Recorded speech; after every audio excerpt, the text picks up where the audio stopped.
Hello and welcome everybody to the weekly Shir Nyanagul Moshiach on the internet. Thanks to you and your participation and your excitement. This Shir has grown to be the largest Shir Nyanagul Moshiach in the English language in the world. It has grown beyond my expectations and I'm sure beyond everyone's expectations. But Baruch Hashem, together we are going towards the journey to Geula. We are coming from the day of Asar B'Tevis, which everyone knows it's a very sad day, the day that Hashem started the process of Churban by surrounding the wall of Yerushalayim.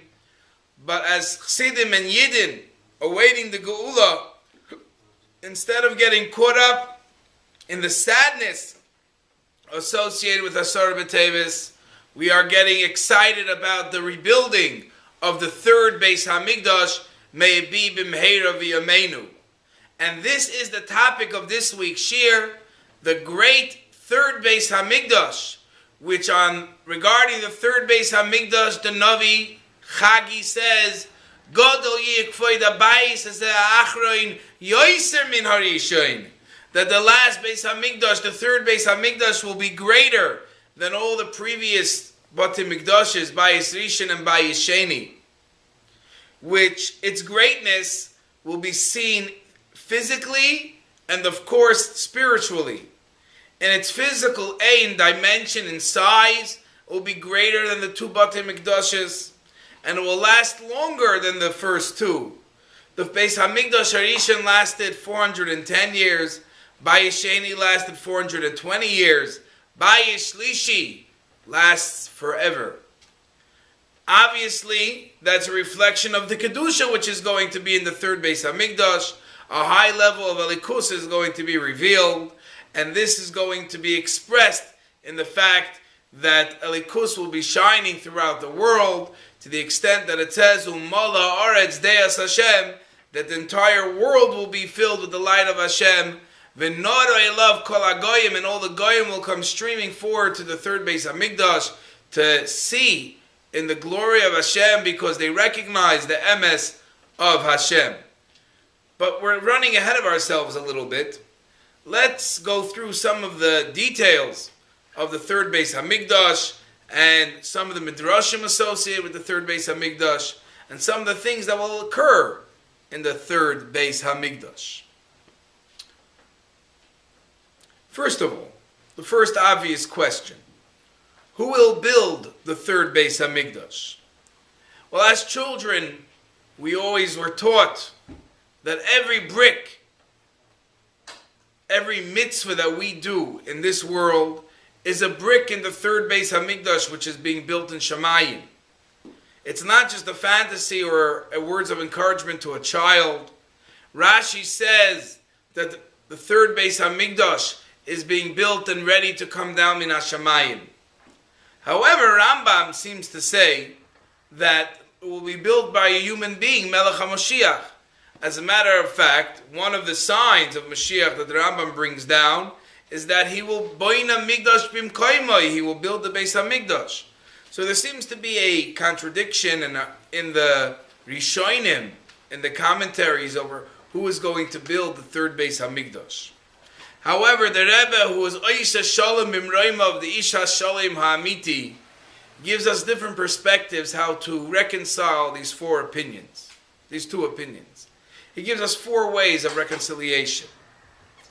The first thing the Rebbe points out is as follows: that the Rambam himself says that we human beings do not know fully how to build the third Beis Hamikdash.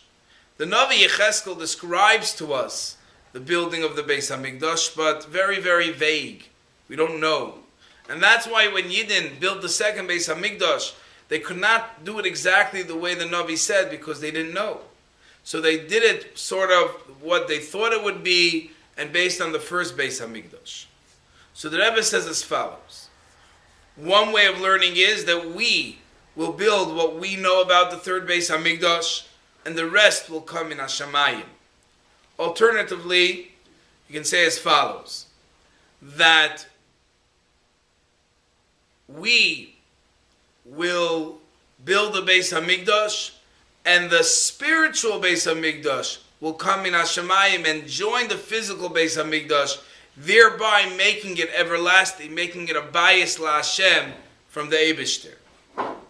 Another way of learning is as follows: that if we merit, the Beis Hamikdash will come from heaven. However, if Moshiach comes in a way that's verschlept, we don't merit, we're not holding by this special miraculous way, so then we're going to have to build the third Beis Hamikdash. And the fourth way, and this is the way that Rebbe seems to say in a few places, is as follows: the Beis Hamikdash is going to come from Shemayim. Melech HaMashiach is going to put on the gates, the doors of the Beis Hamikdash. And in Halacha it's brought down that whoever puts on that gate, whoever makes that door, the final closure of the building, it's like Kilu Banoi Kula, as if he built the entire thing. And that's how we can understand the two opinions coming together. That it will come in Hashemayim, but Moshiach will put on the doors. Regarding the doors of the Beis Hamikdash, Pasuk says, Tavu Shoreh, that the Beis Hamikdash, the doors of the Beis Hamikdash sunk into the ground. Mashiach will bring out those doors and connect it to the Beis Hamikdash. Either way, the Beis Hamikdash itself is going to be very, very large. In addition to its physical size, the Chazal, the Gemara Megillah says, Asidin Kol Bate Knesiyos, all the shuls of Galos are going to go to Yerushalayim when Mashiach comes.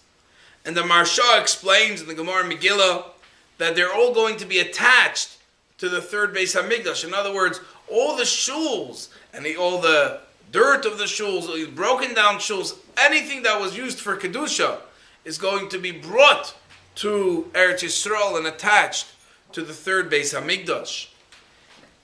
The Rebbe points out in his famous Sicha, Kuntas Beis Rabbeinu Shebebavel, that in what order will they be attached? Well, it depends on the holiness of the shul, how many people used it. So he says the first shul connected directly to the Beis Hamikdash itself will be the Beis Rabbeinu Shebebavel, which in our case we know the Rebbe said on 770, which is Gematria Beis Moshiach. That is the house of the Sidei Reinu.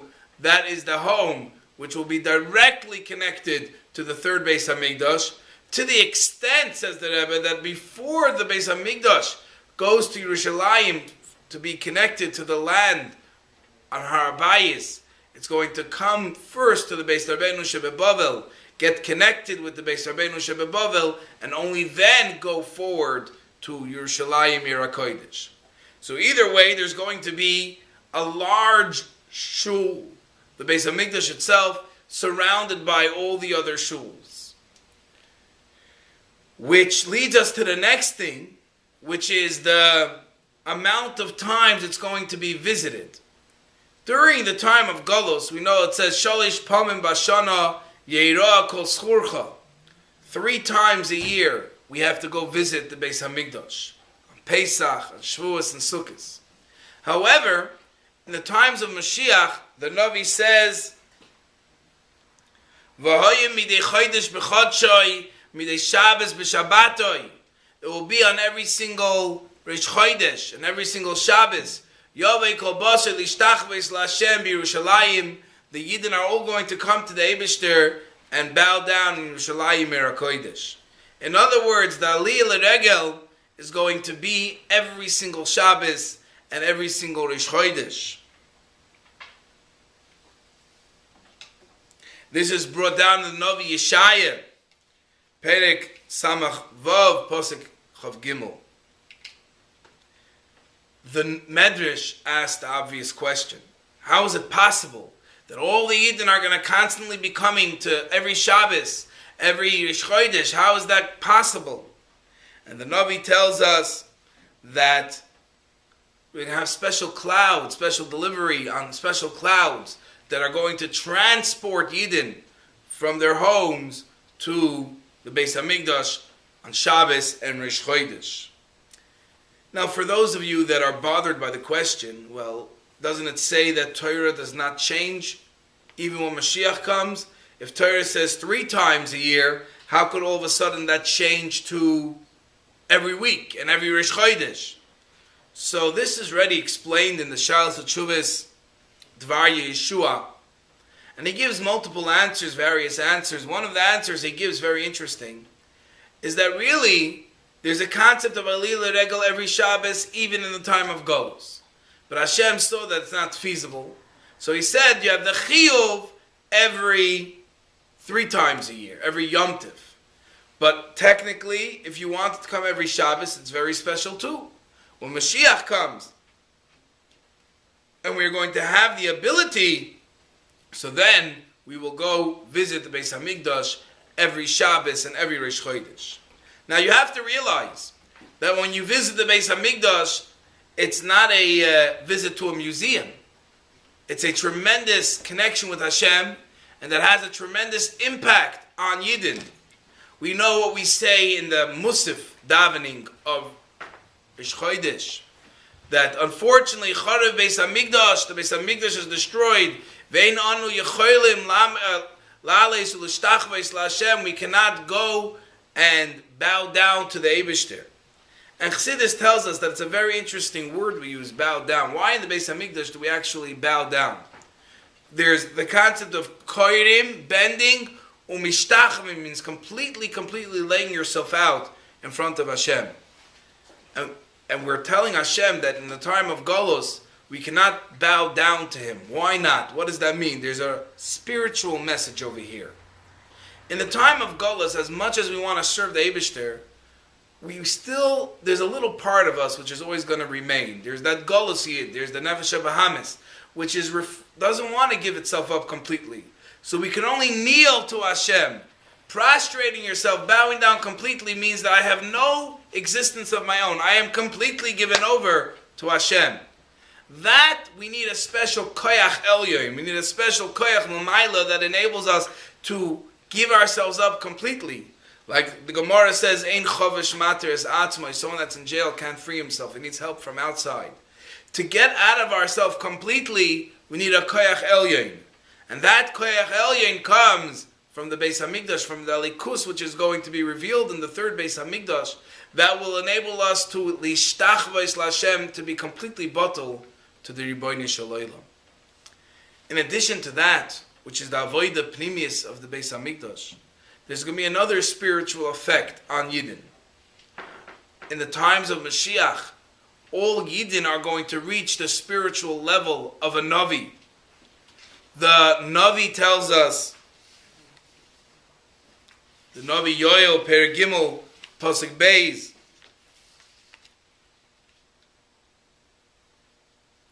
that in the time of Moshiach, Eshpeich Ruchi, I'm going to pour and spread my Ruach on all the Yidden, V'nibu b'neichem u'b'nei seichem, and all your sons and daughters will become Nevi'im. In other words, to be a Navi, the Rambam tells us you have to attain spiritual levels of greatness. When Moshiach comes, every single Yid will have attained that level. We're going to be able to be a Navi. Which is very interesting, what Mefarshim explain. Why is it that when Moshiach comes, all Yidden are going to be Nevi'im? So obviously the answer is we're going to be elevated on a higher level. But some Mefarshim explain that this indirectly comes from the words of Moshe. If you open up your Chumash, Parshas Baloischa, Perek Yud Aleph, Pasuk Chaf Hei, the Torah tells us about Moshe Rabbeinu appointing the 70 Skenim. They're going to become Nevi'im, the leaders of the Bnei Yisrael. And he asked that all the Shvatim, the 12 Shvatim, they given people to join. The problem is, if you have 12 Shvatim, and you have 6 people per Shevet that's being appointed, that's 72. You only needed 70. So the Torah tells us that 70 were appointed, and Eldad and Meidad, those 2 were left on the outside. And the Torah tells us that they got Nevuah anyways, and they started saying Nevuah that Moshe Rabbeinu was going to pass away, and everyone got upset, and they wanted to punish Eldad and Medad. And Moshe Rabbeinu uses a funny lashon. He says, "What are you all worried?" He says, "If only all the Yidden will be Nevi'im, and the Eibishter would spread His Spirit amongst them." Now, as Moshe Rabbeinu was saying, Halavai, all Yidden are Nevi'im. Now, every word of Moshe Rabbeinu, even when it's said in a way of Halavai, Divrei Moshe are nitzchim. They're going to have to happen. So Chazal asked, if Moshe Rabbeinu even said that maybe all Yidden should be Nevi'im, when will that happen? That's going to happen when Moshiach comes. And that's chus of Moshe Rabbeinu. So we're all going to attain high levels of Nevuah when Moshiach comes. Now you have to know this about the third Beis Hamikdash. The third Beis Hamikdash is going to be very, very high tech. Don't think for a second that technology is going to fall behind. We're going to go back to the Middle Ages and the Dark Ages. It's very obvious from the Mefarshim that the Beis Hamikdash is going to use all the tools made to us to serve its purpose. Like the Gemara says, Lama Nivra Zahav. Why was gold created? Like Nivra Zahav Ela B'Shvil Beis Hamikdash. The gold was created for the Beis Hamikdash. Once it's created for the Beis Hamikdash, it allowed itself to be sheared to the whole world. Technology was created for the Beis Hamikdash. And that's how the Rebbe addresses a very interesting question that's brought up in the Achronim regarding Kiddush HaChodesh when Moshiach comes. For the Yidden living in far places, will there be 1 day, 2 days, because you have the whole suffix, until it takes time to get there. And the Rebbe says that anyone that knows what's going on in technology today knows that won't be a problem. The second Beis Din says Mekudesh, the entire world can know that there was Reish Chodesh. Today with technology, all you have to do is put it up online, or I don't know, any other social network you use. Tuesday, Reish Chodesh. In a second, hundreds and thousands of millions of people will know that Tuesday is Reish Chodesh. So all these questions of will the Shluchim of Beis Din get there in time, not get there in time, is really doesn't really come into play when Mashiach comes. But the main thing, says the Rebbe, if you want to be Zoichet to the third Beis Hamikdash, is by learning the Hilchas Beis Habchira, the laws of the Beis Hamikdash and the measurements of the Beis Hamikdash, and shiurim about the Beis Hamikdash. And therefore I encourage you, you obviously have watched the shir till the end, to share this shir, play on words, but share this shir with your family, friends, relatives, and anyone that you know will be interested in knowing what's about to happen. We don't believe that Beis Hamikdash is years away. We believe it's imminent, and therefore they should know and be prepared and be happy with its arrival. So thank you for joining me tonight. Looking forward to seeing you, your friends, family, your local shul attached to the Beis Hamikdash HaShlishi, B'mheira v'yameinu mamish.